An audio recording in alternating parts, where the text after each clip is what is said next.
Կիրակի օրը Հունգարիայում խորհրդարանական ընտրություններ էին, ընտրություններին մասնակցում էին ընտրական 5 ուժեր։ Նշվում է, քաղաքացիները քվեարկել են միամանդատ ընտրատարածքի թեկնածուի եւ կուսակցության օգտին։ Հիմնական մրցակիցներն են եղել 2010 թվականից վարչապետի պաշտոնը զբաղեցնող Վիկտոր Օրբանի Ֆիդեսը եւ 2020-ից ստեղծված Պետեր Մայդարի Տիսան։ Եվ այսպես Հունգարիայի ազգային ընտրական բյուրոյի վերջին տվյալների համաձայն հաշվարկված քվեների 53.45%-ի արդյունքով Տիսան հաղթել է խորհրդարանի ընտրությունում, ստանալով 138 մանդատ եւ սահմանադրական մեծամասնություն։ Օրբանի գլխավորած իշխող Ֆիդես կուսակցությունը ստացել է 54, իսկ Մեր երկիր կուսակցությունը 7 մանդատ։ Հունգարիայի վարչապետ Վիկտոր Օրբանը ընդունել է իր պարտությունը խորհրդարանական ընտրություններում, շնորհավորել է ընդդիմադիր դիսակուսակցության առաջնորդ Պետեր Մայդարին տարած հաղթանակի կապակցությամբ։ Վարչապետ Վիկտոր Օրբանը հեռախոսով շնորհավորեց մեզ մեր հաղթանակի կապակցությամբ, գրել է Մայդարը Facebook-ում։ Օրբանը հայտարարել է, որ ցավոտ է ընդունել պարտությունը, բայց այսուհետ գործունեություն կծավալի ընդդիմության շարքերում։ Հաղթանակ տարած Մայդարը նշել է, որ միասին ազատագրել են Հունգարիան եւ տապալել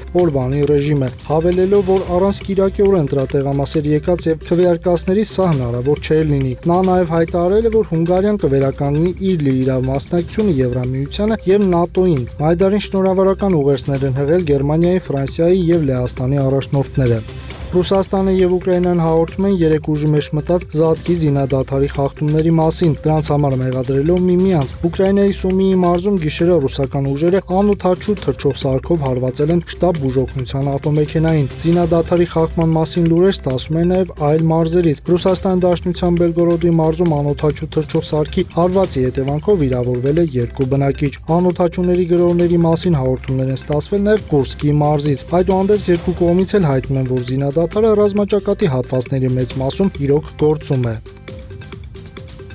ԱՄՆ-ն առայժմ դադարեցրել է ուկրաինական բանակցությունները, սակայն Ռուսաստանը հասկանում է ամերիկացիների խիտ գրաֆիկը։ Այս մասին մեկնաբանելով ուկրաինական կարգավորման բանակցությունների իրավիճակը Վեստիի լրագրողին ասել է Ռուսաստանի նախագահի մամուլի քարտուղար Դմիտրի Պեսկովը։ Այս ուղղությունն այժմ դադարեցված է, մենք հասկանում ենք մեր ամերիկացի գործընկերների ծանրաբեռնվածությունը, նշել է նա։